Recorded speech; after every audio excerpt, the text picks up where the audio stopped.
U.S. and Afghan officials said their forces killed the head of Islamic State in Afghanistan, Abdul Husib, in an operation on April 27.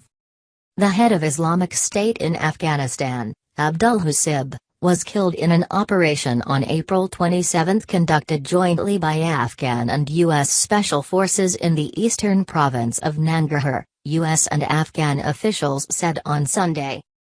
Husib, appointed last year after his predecessor Hafiz Saeed Khan died in a U.S. drone strike, is believed to have ordered a series of high-profile attacks including one in March 8 on the main military hospital in Kabul, a statement said.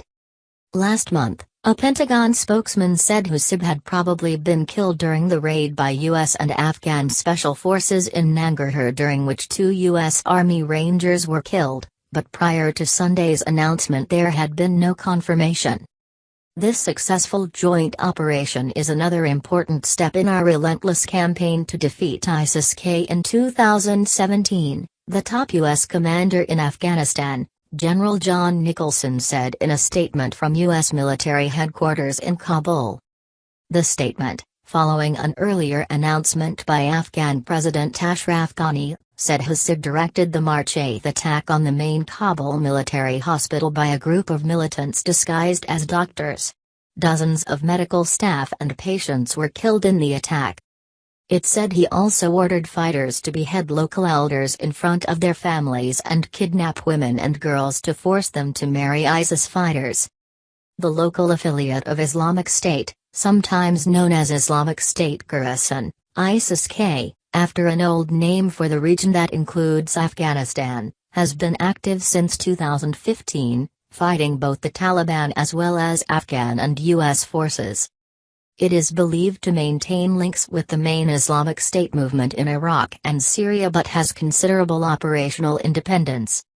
U.S. and Afghan special forces, backed by drone strikes and other air support, have waged a series of operations against IS-K since March, killing dozens of their fighters, mainly in Nangarhar, on the border with Pakistan.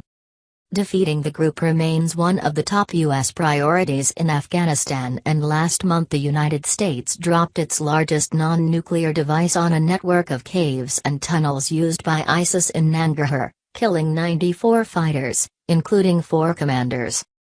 The U.S. military statement said 35 Islamic State fighters and several high-ranking commanders were killed in the April 27 raid. Hundreds of fighters had been killed or captured this year and the offensive was continuing, with over half the districts controlled by ISIS-K retaken, allowing residents in some places to return for the first time in 2 years.